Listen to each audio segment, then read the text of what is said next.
What's up, guys? It's Richie Rich back yet again, and this time I'm doing a review of the much acclaimed film from 1991, Jungle Fever. Be sure to check this out.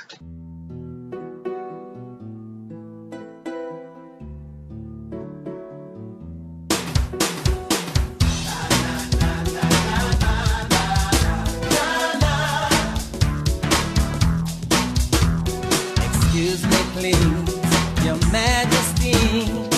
Mamma Mia, and I use that term loosely. Yeah, no.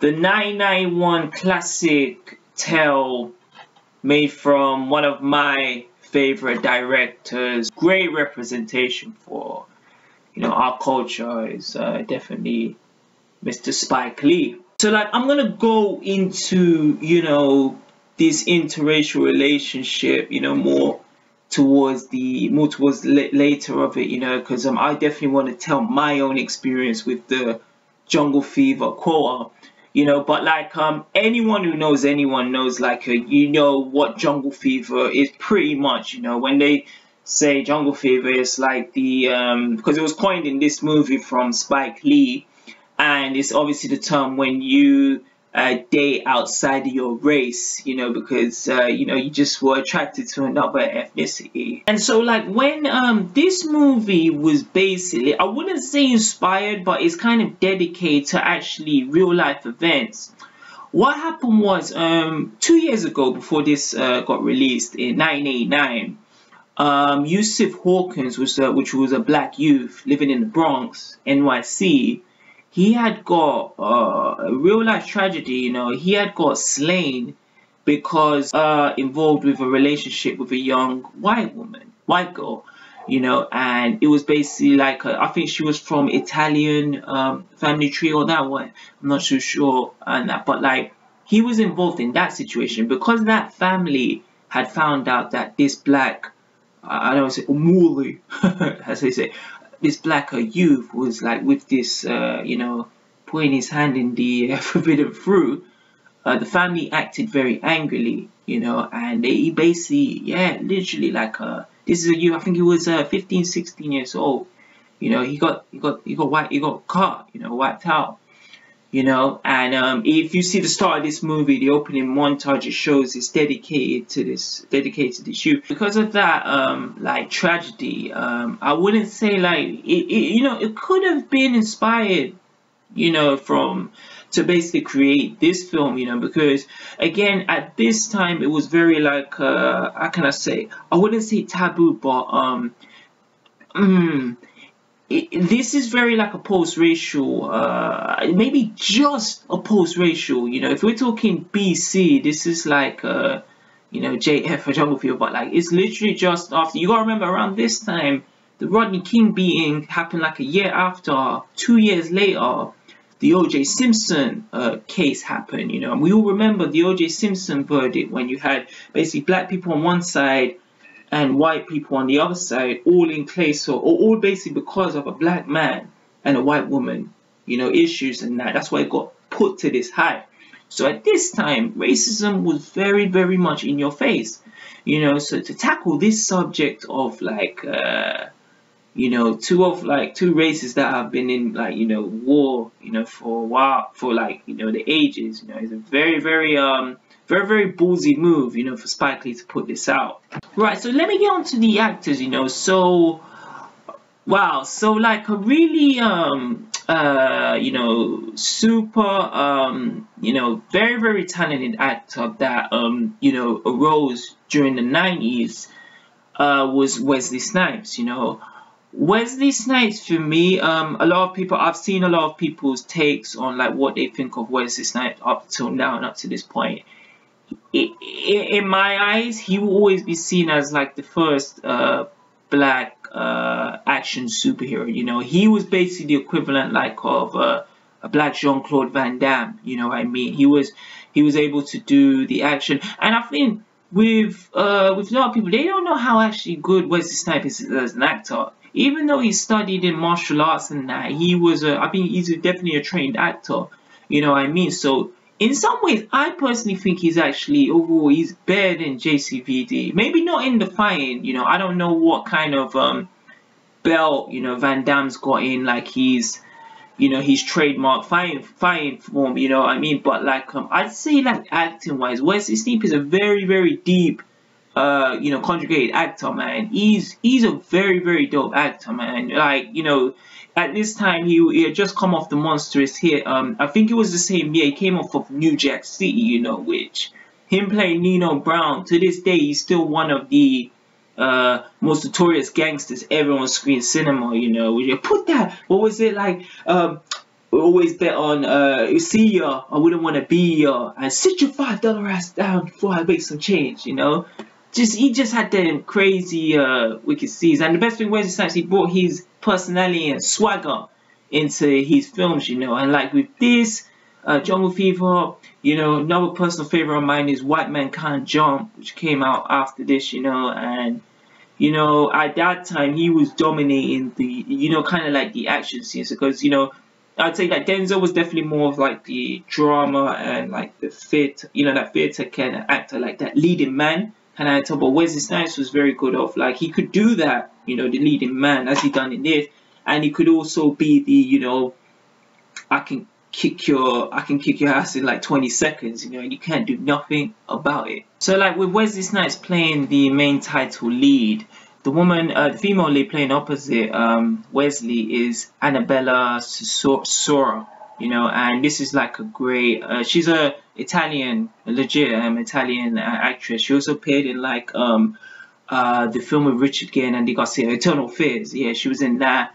She also appeared in The Sopranos later on. So like she's just a very good like the Italian kind of like just that nice blend of like Italian beauty and kindness, as she's in this film. And like the supporting characters, so as Spike Lee was in these earlier the earlier films that he broke in '89, Spike Lee always made an appearance in these films, like Malcolm X, Mo Better Blues, I think it was School Days. He directed and also appeared in these films as like the supporting actors, and yeah, in Spike Lee's characters is his best friend. Like they've known each other for the way and that, and what the issue that happens, which I'll get along, is basically Spike Lee actually betrayed him in this film, and yeah, it actually leads into basically what happens, the turmoil that goes on to happen, So like you have like just a much talented cast, and I definitely say this is a film that broke a lot of people's attention, like this is probably the first time a lot of people had possibly seen two outstanding actors who are still bossing Hollywood to this day, and that's Samuel L. Jackson and Halle Berry. This was actually, people don't know, this was actually Halle Berry's first main on-screen feature film performance, and it's funny about this, and this is where I'm going to actually talk about this later. This is where talent and beauty kind of mix, Halle Berry will always be regarded as probably the most attractive female, not of this era, but of all time, So like for this like beautiful lady to appear in this film, if you don't know, like Halle Berry plays a junkie, she plays a crackhead, she basically plays like basically a drug, like a mashed up, trashed, I wouldn't waste 35 cents to look at her trash girl, That's how Halle Berry is. I heard even before this, because I was watching the vintage videos of the Arsenio Hall. Halle Berry didn't wash for 2 weeks, no makeup, no, she didn't blow dry hair, she didn't do nothing. She so badly wanted this part, in this feature film, and she wanted to be acknowledged with her own talent, not just how her aesthetics, being like the eye candy as she's always been.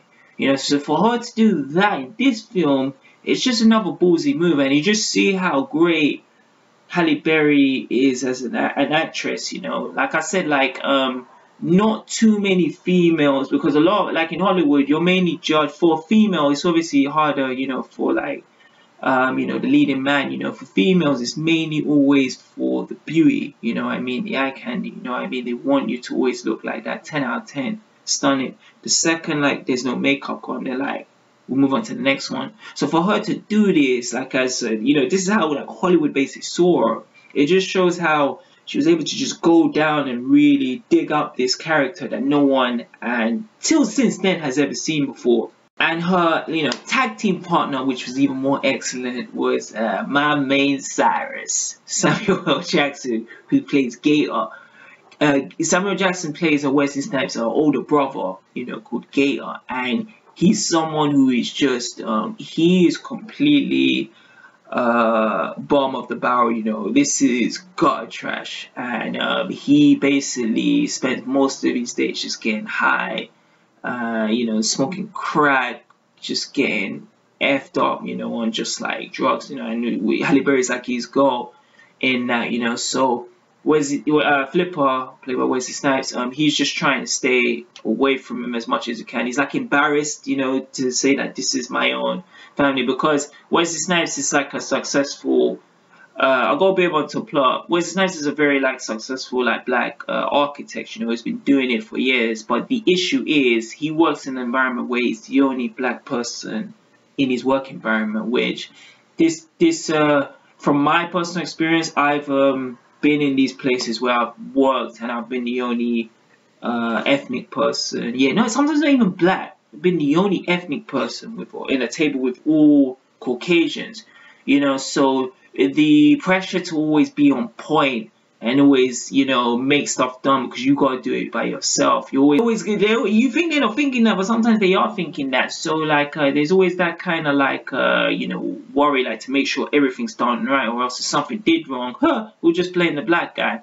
You know, so what happens is, I think Wesley Snipes kind of like PAs, I think she leaves or gets fired, I can't remember the one. And Wesley Snipes' boss, who's played by, I believe, correct me if I'm wrong, it's probably Tony Robbins, the guy who played in Shawshank Redemption alongside Morgan Freeman. Wesley Snipes actually asked them to say like, oh, could you get me another PA, but please sure she's black, you know, because I'm the only, you know, African American working in this joint. So they go against these wishes, and they end up getting the very beautiful Annabella Sciorra, who's playing Angie Tukey. Yeah, and then like basically what happens is one night Wesley Snipes at this time, he's very like happily married to let's see her name, Lonette McKee, you know, who's this she's actually from a mixed race background, you know. I think in reality as well, she has a, you know, obviously white, black dad and white mother, you know. So like, you know, that often relationship. So Wesley Snipes is happily married, as is seen in the start of this film, you know, and he has a daughter. So basically, one night when Flipper is basically with Angie, they start getting close, you know what I mean. They start getting close to each other, and they, you know, they start talking about their, you know, their loves and cons, and they're starting to build this like rapport. It starts to get closer and closer and closer, and you know, Angie's like looking at him, and Wesley Snipes is like, yeah, I guess what you're wondering, like, look how big my lips are, look how wide my nose is, look how dark skinned I am.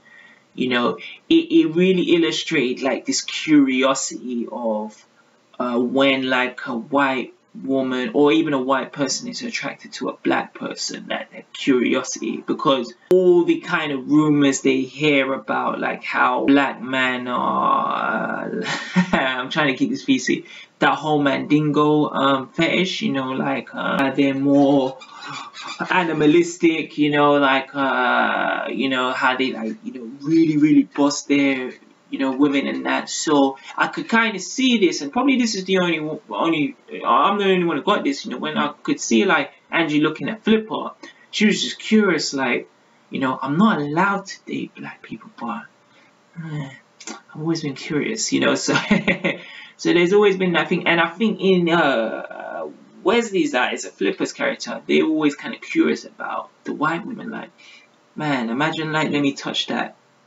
quote Chris Rock, that good hair, you know. are they as like spontaneous as I've heard about? You know, them kind of like rumors, you know, you've always just been curious about it, you know. That's what kind of basically gets them into this position, because they're in late night. Angie's about to go, and Flipper basically goes, you know, Angie, I'm married.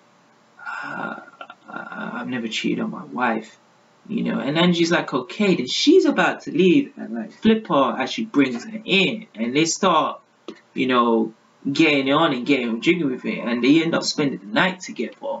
And it's funny because how I felt the next night is Wesley looked very, you know, he very like somber. He looked very like kind of angry, like it felt like it was such a mistake, you know, because usually, you know, if you make love to the person you want to do it with, you're not gonna have any regrets. You're not gonna wake up saying, oh, that was a big mistake. He wakes up in the morning and says, like, you know, it was just, it should have never happened. He's walking his kid to school, and he's just like that, emotionless, you know, walking straight down the hill with his door, and the door's like, Daddy, man, you and your mother didn't make any, you weren't riding the roller coaster in the morning, you know, in reference to something else, but he wasn't his like normal joyful mood, you know. And what, as I was mentioning before, and this is where sometimes you gotta make sure you know who your real friends are, you know, to keep it secret. He basically goes to Spike Lee, I think it's called Cyrus. We were in the park one night, and it's a really great scene. It shows Angie with her friends, her white girlfriends, and Spike Lee with his man, and they're talking about basically, like, he said, like, he slipped up in his relationship, you know. He basically cheated, and you know, Spike Lee's like, it's not a big deal, you know, it happens. Then he says, like, Wesley Snipes drops the bomb. He says she's white.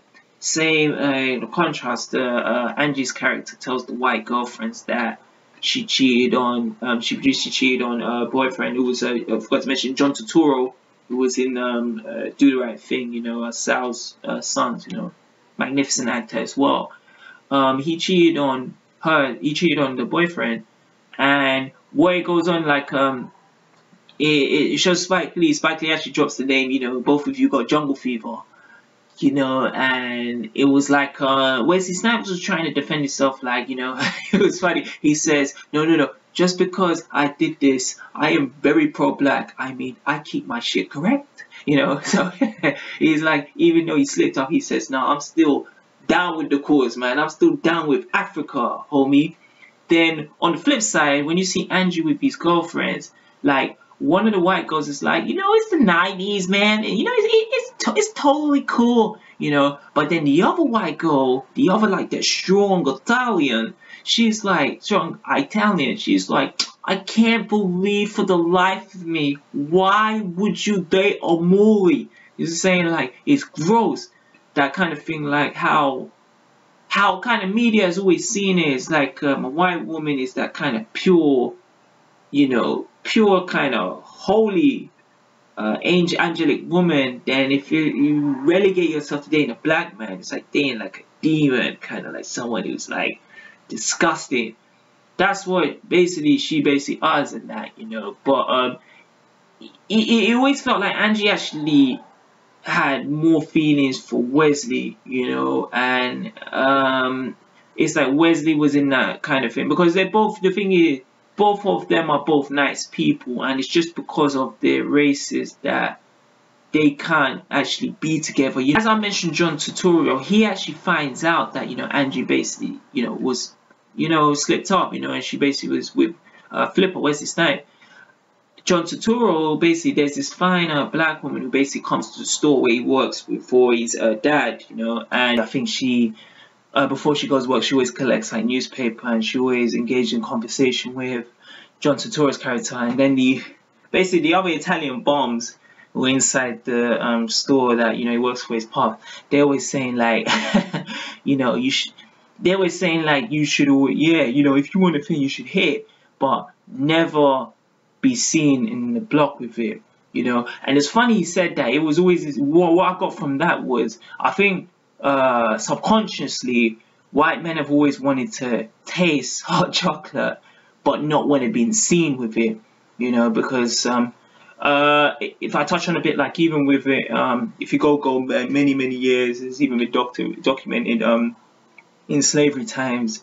White men used to really go and take advantage of these black women, like just like treat them as meat and dogs, you know what I mean? And but they basically had their white women at home who would be like in the princess of the castle. But when they would go into these, like, let's say Mayan camps, and they would see this black woman, they would have their fun with them and just basically toss them away, you know what I mean? Do what they want with them, So it's that whole kind of thing of like, they don't mind like having their fun, but let's just make sure you make sure you're not seen holding hands with them, So that was what he was saying to John Turturro. And it's like John Turturro is that kind of thing, like, nah man, that's a person, regardless of their ethnicity or skin. If she's a good person, I would rather be with a good black woman than be with a bad, nasty Italian woman, So like, I mean, what happens is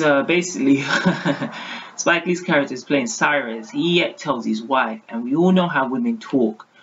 She ends up telling Wesley Snipes' wife, played by Lonette McKee, and when she finds out, she basically, Wesley Snipes is coming home one night from work, and she basically tosses everything, all his suitcases, all his clothes, you name it. He chucks everything out of the household, and basically Wesley Snipes said, "What did I do? What did I do?" And she was like, "I caught you mother conductor! You were with that white woman! I knew it!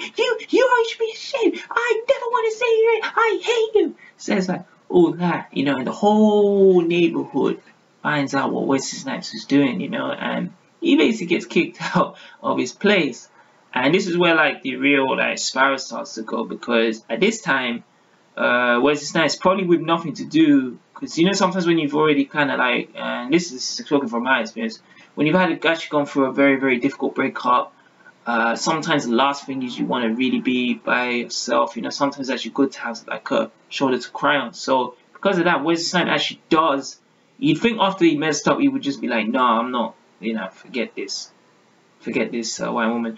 He actually goes on and has a relationship with her, and there's actually interested funny videos. Like there's one scene when he goes into the restaurant with her and they're on a date, and my girl, Miss Living Single, Queen Latifah, appears to take their order, and she mentions basically kind of what it is facts, of like the successful black man. So when I'm talking about this, I'm not talking about like the thugs and the gangsters, like the negative connotations of what a black man's supposed to be, like the 5 million baby daddies, never were there for their children, didn't get a proper education. Those guys, it's Wesley Snipes is completely the flip side. He's successful, he's smart, he's intelligent, he takes good care of himself. And to see with what he is, what black women would love to have, basically with a white woman, it basically always like proven that whole kind of truth of, like the higher you go up as a black man, more these white women are obviously going to be more appealing, because you'll sometimes get into these realms where, say like you're this like successful black businessman, most of the time you may only be surrounded by white women. So I mean, it's always your choice if you can say, "No, I'm pro-black, I never would do that. What you did to my people was wrong. You ain't gonna touch none of this dog meat." But then on the flip side, you could be like, "Wait a minute, there was black women that said no to me, and I should still side with them only because now I'm getting bigger, I should be with them. Maybe I'll just be as like, this white woman's nice, maybe I should take them." And I think Queen Latifah she basically says that. She voices that appearance. And honestly, it's never happened to me, but I've seen this in a lot of situations of where you get that black guy who literally has got their SHIT together, who basically you can see the potential and they're gonna be somebody. But black woman will be like, "He's corny. Oh, Richard, he's whack. He's nice smile, but totally annoying."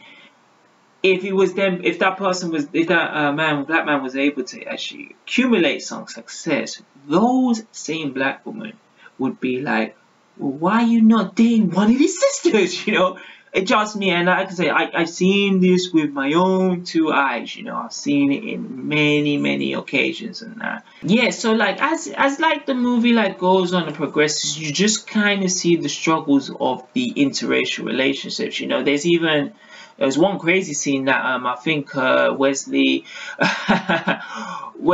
actually takes Flipper actually takes Angie to parents, and you know, played by the great Ruby Dee and Ossie Davis, who also played in Spike Lee Do the Right Thing. You know, and there's this very like a kind of great gripping chilly scene that Ossie Davis tells Angie, basically what I said before about like back in the days when, you know, obviously black people got, you know, had to suffer so much, you know, of like basically how, you know, black men and white women would get on, but it would be in like very discreet, you know, like you had black men basically sneak into white women when they were sleeping in this castle, sleep into the room and get on with them. And if a black guy was get caught, game over.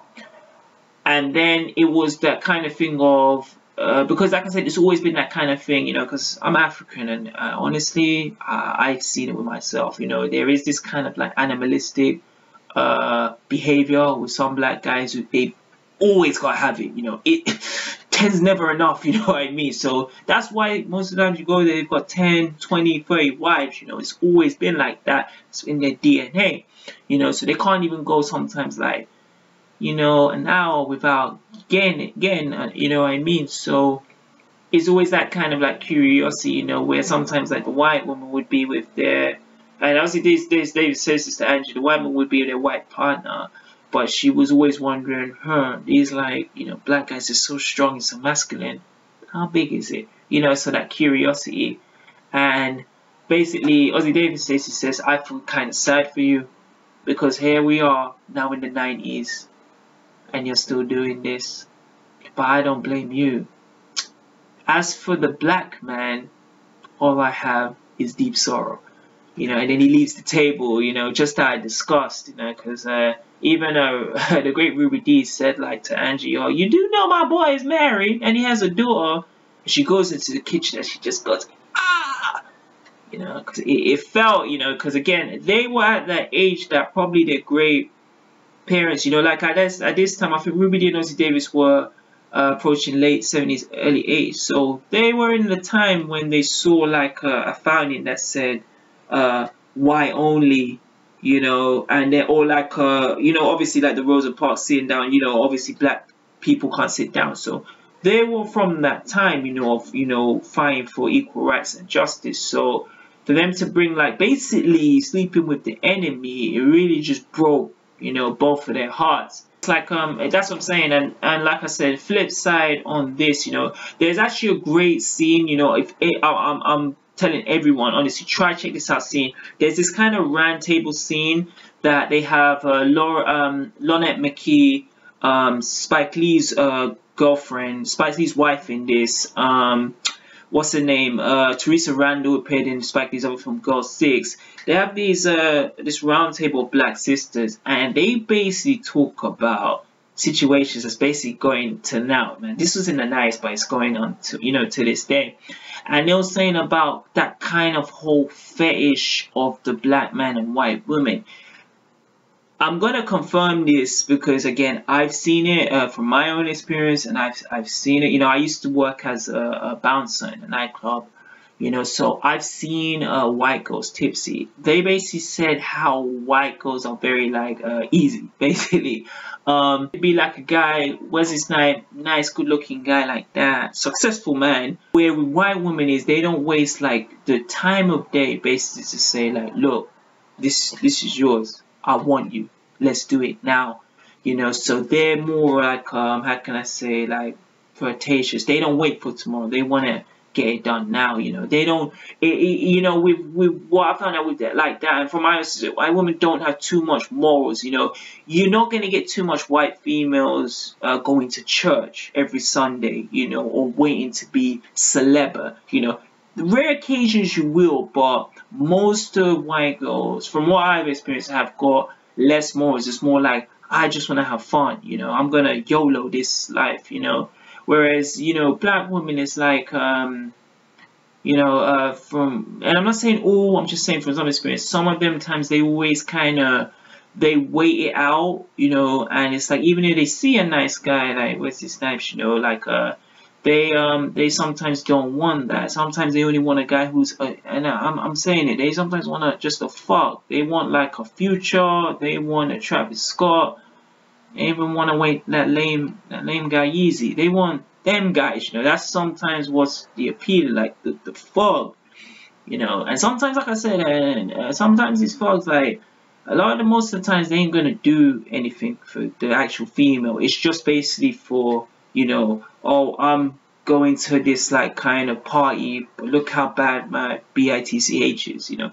That's what most of the time is for, you know. So where they kind of put this on, and that is like you know, men do make mistakes and that, but it's like, it's very, even one of the girls that she's saying in the scene, is very difficult for a heterosexual guy to basically be okay, and this white woman most of the time just throws it onto him, you know, like, this is yours. It's sometimes very difficult to be like, no, I don't want this, I'm married, I have kids, you know, because some people pay money to get it, you know what I mean? So, you know, if someone's offering it to you free, sometimes you'll be like, well, when is this gonna happen again? You know what I mean? And it's just a great scene about they talk about like how, like, you know, black women obviously like black women's always main priority is to be with a, you know, successful black man.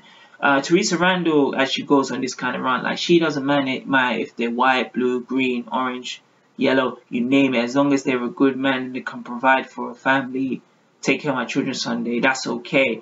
It doesn't have to be worried about so much ethnicities. But the other girls are like, no, we just want black men. And I think it ties along to the racism, because of, you know, black people have suffered so much on the basis of Caucasians, of what they've done throughout the whole, you know, let's say from the existence of time, you know, to this day. The idea to basically go to the oppressor is like a no-no, you know. So, and they say, and where they say is, to this day, you know, it actually goes on to, because I'll even put it out, you know, one of the great films that actually came out just last year was the Get Out film, you know, and that really touched about true life events about like the black man and white woman, like how you could get pulled over as a black dude, get pulled over by like a white cop, you know, they touch you after saying where's the drugs, and then you're like, man, I hate white people, I hate all that, you know, I can't stand these, you know, these Caucasian people, and then you go home and you have a white woman. So it's this kind of like, you can kind of put it out as ways you want, but at the end of the day, it's kind of hypocrisy. You know, that's what they were kind of gathering from the scene. Like, you cannot say I'm African and pro-black. You know, I'm trying to do the best for black people. And even if you have a love for a white woman, for you to basically engage in a relationship with them, it's always just going to seem hypocritical, you know. I've always seen it as like, I'm going to talk about it a bit more later, but the way how Mr. West is acting, you know, if they could actually make a t-shirt, instead of designing Yeezys, just get a shirt that just says, I'm a big hypocrite. You know, you can't go on to say like, you know, George Bush doesn't care about black people. Fast forward later, you're saying slavery is a choice. You don't know where your mind is, my man. So like, yeah, I mean, and even to go back, like, even there's one scene, like I said, like I told, like when Wesley Snipes' wife found out that he was with the white woman, you know, throughout the film, you know, obviously he's trying to get back, you know. Angie's character, Annabella Sciorra's character, Angie, when the dad, because she lives with her family, dad and two brothers, you know, when the dad finds out, he whoops her ass, like, annihilates her. She has to basically leave and go with them two friends she was talking with in the park. You know, it's just like, how can you be an end lover? You know what I mean? He was just like, this is like unacceptable, you know. But you see that the different parallels, you know, like Wesley Snipes got caught and all he had is just his things thrown out. Basically, the Italian family, they basically whooped her ass, man. You know what I mean? They destroyed her, and like I said, and that's led on to like they were one time, Flipper and Angie, they were just getting just having fun like outdoors, and someone actually called the police, you know, just for this like couple, you know, and the police came and they basically put Wesley to the side and said, "What do you think you're doing? What do you think you're doing, man? You want none of this, man?" You know, and they basically saw like the innocent white woman and the black, you know, a bad guy, you know, basically was getting hold restrained, and the white woman was free to do what they want, you know. And I think that's what kind of hit the nail on the head, you know, when Wesley Snipes said, "Oh man," like, he was like, don't touch me." It's like he was like, you know, this is not worth it, you know, honestly, man. Even if he does have feelings for it, it's not worth it. So like in dealing with like, you know, Angie and Flipper's like, you know, crazy interrelational stress, you know, on the side, you know, Samuel Jackson with the very attractive Halle Berry, they're actually just getting mad wasted, you know. Wesley, even from instructions from his mama, because Gay had come in one time and took the TV just to sell to get high. He basically had to go search for like his older brother, you know, and it's real sad in the scene. They go to this place, and I think it's been Bed-Stuy, and they're inside this kind of like, they call it the Taj Mahal, and basically it's like this mad crack den where these people just wake up in the morning just to, you know, get joint, get mad blunts, get mad wasted, you know, and you just see the downpour and just you know, someone's soul just gone, you know. And Wesley Snipes says like, Flipper just says, you know what, you cut out, man. You cannot do this anymore to the family. You know, this is it. You cut off, because throughout the film, most of the times, Samuel Jackson, Gay, will just bump into Flipper, Wesley Snipes, and just keep asking him for money. At the start, he gives it, but later on, he says like, this is not helping him, honestly. And it leads on to like near the climax of this film, you know, where like a real real crazy scene, you know, when, you know, he comes in and basically his wife, Ruby Dee's in the house, but I think Ossie Davis had left, you know, to go walk the dog. He comes into the house and he can't see any money. He's so desperate to get money, because to get that fix, you know. And Ossie Davis ends up coming in, and he just basically looks at his son saying like, you know, because he's very biblical, Ossie Davis' character, you know, so he's like, he's already been taken away from the demon, you know. That's my son was long gone, so it's really bad. He actually takes out a piece and ends his existence, you know, which was very heartbreaking that the own father would do this in front of the mother, you know. And when you see Ruby Dee's reaction, it's like you know, you just took everything out in front of my face, you know. Even though he was effed up, he's still my son, you know, and I've got to do stuff to help him, you know. But Ossie Davis was like, this, you know, my son lives no more, he's gone. And what happens with like Flipper and Angie is they have I just love the way how Spike Lee directs the scene. They're on opposite sides of the bed, because, you know, when Flipper did leave his wife, they basically shared a room together, an apartment. So they're basically, one of like the last scenes is they're on opposite sides of the bed, and Angie's like, well, so what do we do? Where do we go? You know, do you still love me? And Wesley Snipes is like, I don't, want to do this anymore. You know, he understands the stress of the interracial relationship. If it was a perfect world, maybe if she was a black woman, maybe it could have happened. But just the stress of all these like circumstances or events that happened just because he went with a white woman, and even to make it was an Italian woman, all this happens. And he says, all this stress is not worth it, I'm not gonna have babies with you. And then in another scene, when they actually do leave the apartment, he basically says, again, what I mentioned before, it was just a curious thing. He wanted to know kind of what, you know, white meat tasted like. And in the same instance, Angie wanted to know what, basically, you know, how black men were like, you know. It was just this kind of curious thing, you know. And even though it led for a relationship, they could never see them being more than just like, best way to put it is like physical, you know what I mean. They can't really see them like having a family, having, you know, children, you know what I mean, that actual like whole nine. He never could see that. And it comes to more of a bitter blow to Angie, because at least Wesley Snipes was able to go back to his wife and his kid.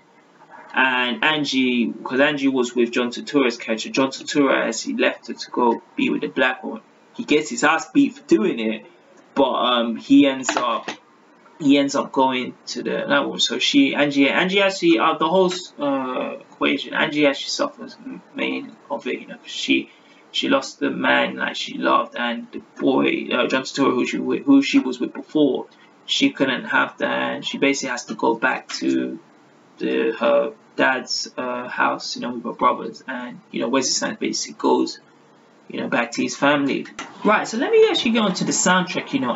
The soundtrack, whoa, Nelly, is very, very stupendous, man. The opening scene, which is a much classic from a true bona fide legend, Stevie Wonder, She's Got Jungle Fever. Great melody, and it you know what, it suits the you know, the typography and the theme, you know. Like it's funny, the way how Jungle Fever is made is the same way how, like, if anyone's seen the Martin TV series, has that kind of same like you know, presentation and layout, same way how it's done in the music. And like it takes a lot of tunes from a lot of tunes from like Spike Lee's earlier films, like More Better Blues and you know, Do the Right Thing in School Days. Spike Lee, I can tell he's a big fan of jazz, you know. I don't know if his dad was an actual jazz player, you know, but he heavily is influenced in this film, you know. There's a lot of cues where he has a lot of like the saxophone and the trumpets played in these scenes, you know. Like I remember there's one nice scene where you know, Spike Lee's using the dolly shot, and Flipper's talking to Cyrus about, you know, why did you tell your wife, you know, like, now my wife knows I messed around, you know. And he plays like this nice kind of melody to go with like the scene, like when they're, you know, moving, you know. So the music attaches every scene needed in this film, you know. And I just feel like with Spike Lee, was able to direct Jungle Fever. It's if you gave this to, like, let's say the Hughes brothers, or if you gave this to, who was another prominent black director, Mario Van Peebles, you know, the ones in the early, you know, them top black directors,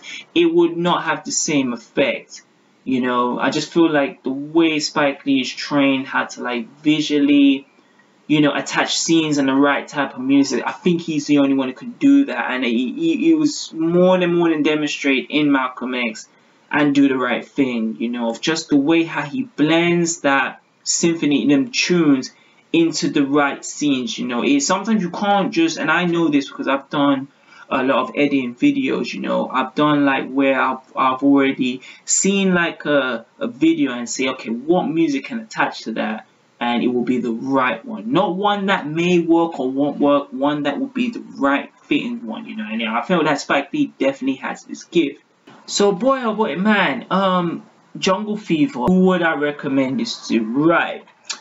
Okay, like I did say earlier, I'm going to go on to my experience, you know. I'm going to take a bit of time to delve into my kind of, let's say, walk with the felines. I was basically in a crazy relationship with the love of my life, the village girl, you know.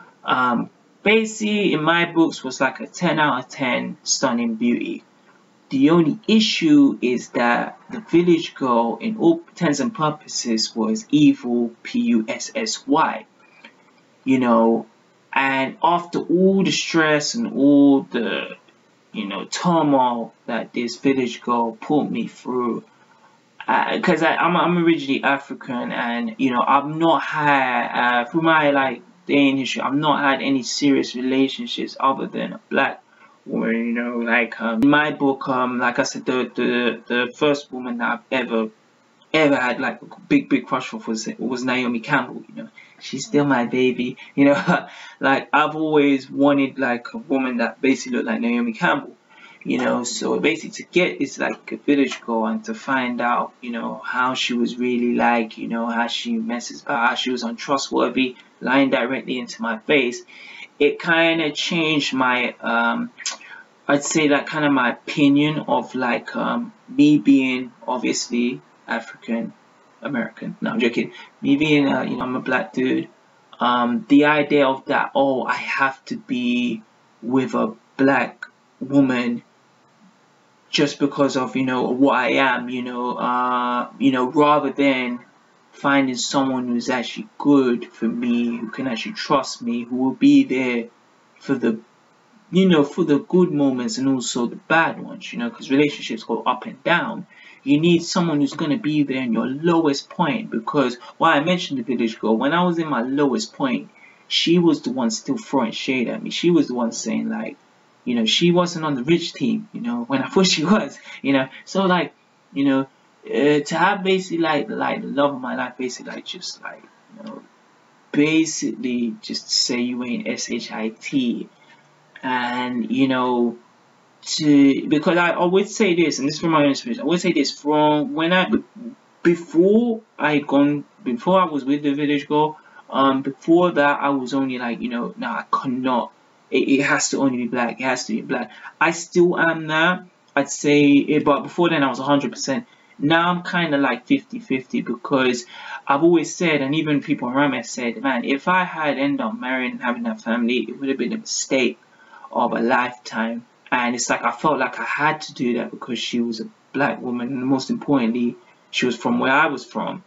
You know, so and where this ties on is after like getting through that you know, that piece of trash, and like, you know, I met a few other like you know, felines and that, nothing real serious, but it did kind of change my opinion of like, you know what, sometimes you know, it's better to find someone you can trust, you know, regardless of their ethnicity and skin. You know, I know it's always going to be taboo of like a black man dating a white woman, but I don't think you need to be with a black woman who's completely 100% trash, who's not going to do nothing for you.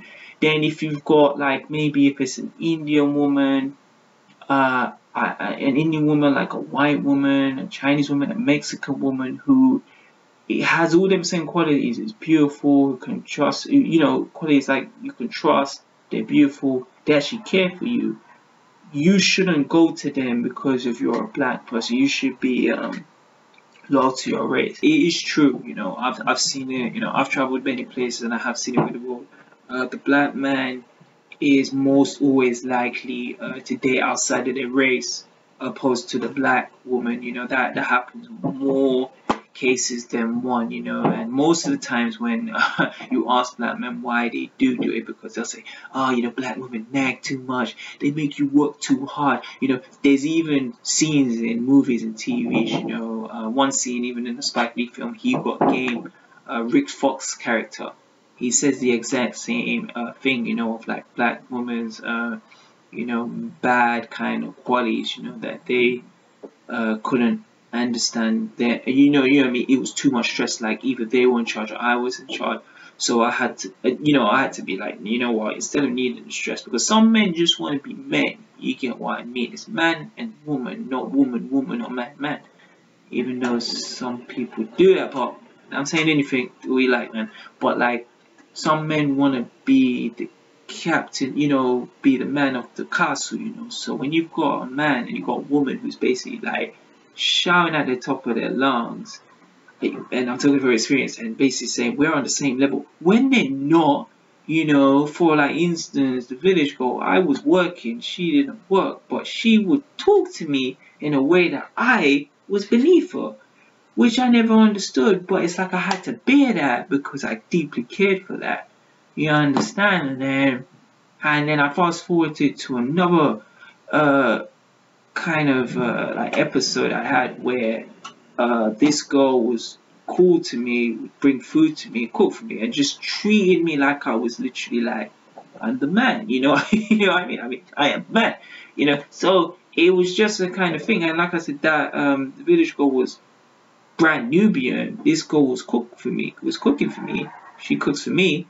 She was a Caucasian. There you go, you know. So it's just a kind of weird kind of scenario, you know, like where I've got the problem with you know, the interracial dating is, like I said, I think, you know, it's one life, one chance. Live the life you want to live, you know. Don't give a F what people think, man. You know, people thought I was not saying like I was gonna do these videos and that, and I didn't listen to them. Look where I am now. You know, so like, you know, I said, do, as long as you're not hurting anybody, as long as you're not messing up with anybody, do what you want to do, you know. But like I said, I've seen a lot of like interracial relationships in the media that are more likely fetishes, you know. And when you see these fingers, if you just what is the closest thing that it reminds you of? It reminds me of Keeping Up the Crazies, you know. So that's where I've got a problem with interracial relationships. I think that whole genre of them and that, I'm not a fan of the KKK. Never have, never will be.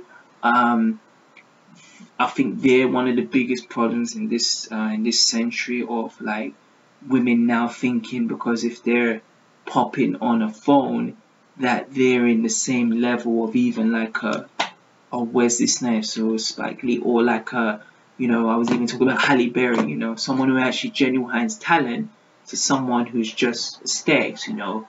Where I have the problem with you know, Yeezy is that this was a guy who was basically like an O.J. Simpson, had a black woman, had a black family, all this and that. The second he went up that ladder, got this amount of success, let's forget the black people, forget the people who supported you. I want what they want, because he thinks like as successful I get, obviously I think Denzel Washington said this in not Training Day, American Gangster. He was rich, but he wasn't white rich, you know. And with Kanye West trying to, he's an impactful rapper, don't get me wrong, but with him trying to get to his stage he wants to, he thinks the only way he can do that is to be a sellout, you know. So, you know, saying, you know, stupid stuff that I just don't think you can take back, you know, because when he's saying that stuff, especially with his platform, some people, the intelligent ones are going to be like, this guy needs help, but some people probably don't even know about racism, who haven't taken time to check their history. They're going to be like, man, Kanye West is right, you know why? Because I bought these Yeezys for $29.95, you know. They're gonna believe in like, I am a god. They're gonna believe in him and that. So that's the problem, you know. And the issue with it is when he's saying that, and then you've got Mrs. Plastic Surgery, Miss I've been around underground town from Jamaica, China, Japan, Australia, even Martians on Mars have had a bit of that plastic surgery ASS. When you've been with the biggest tramp in history, she's never gonna say anything, you know. You need someone to rigidly grab Kanye West, slap his ass, saying, what you were doing it, you know. What are you doing, man? You know, honestly, are you well? Are you well? You need someone to do that. But a woman like that, and when you see what that family is, they're not gonna care about that, you know. That's where I have the problem, because it's more of an agenda. That woman mostly is using majority of them black guys as just puppets. Most of them lot that gone at that house had never left them house clean. What was it? I'm just basically reciting lines that my OG Snoop Dogg was saying. When you know, what is it? Lamar Odom went in there fine basketball, you know, superstar. He went on crack. Reggie Bush went in that house. He basically got an identical look-alike of Miss Untalented.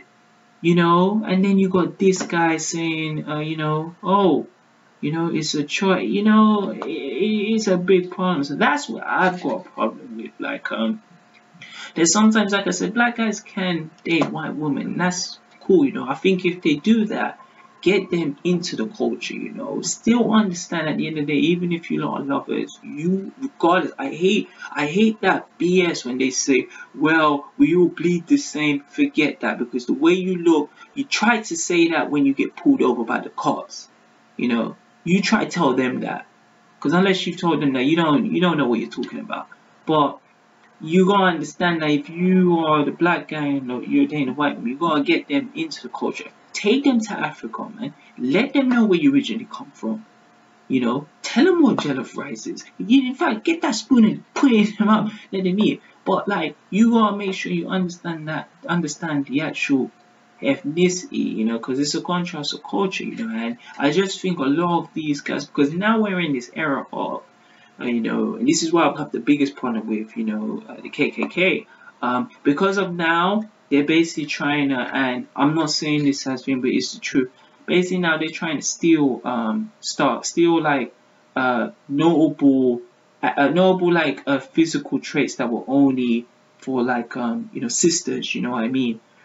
Now Caucasian women are basically getting that now, you know. I don't know if it was her directly, but because of that, now black men are just more going towards that, you know, because like I said, it's always been like they're kind of more easy, you know. And obviously like girls like attention, so if you see not a sister now, but if you see a Caucasian girl and she's like got curves like Beyonce or Serena Williams, most likely these black guys go, yo, kid, man, that thing is dead, man. Let me get a piece of that ass, kid. You know. Most likely at the time these white girls won't say no. You know, they're most likely to offer them, where, you know, black girls, you have to like work more harder and that. But the problem is now, like, where these black guys are jumping straight into this, you know, quicksand. Sometimes it's very difficult to get out. As you know, case in point, you know, Jesus. You know, so like, yeah, that's like,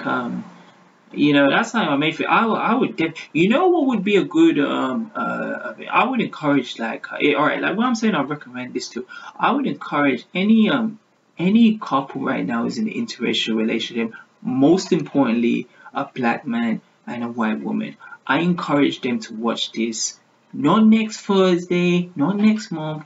Try and get a copy and watch this today. You know, this was 1991 and we're 2018. I still believe there's still of these issues that are still in today's society. You know, I mean, look at Get Out. That was only last year, and that's some stuff that's still legit, you know, happens, you know. So I just encourage people to, you know, I think a lot of people, when they get these interracial relationships, they shy away from it. You know, they'll be with the white girl, but they won't try and acknowledge it as much.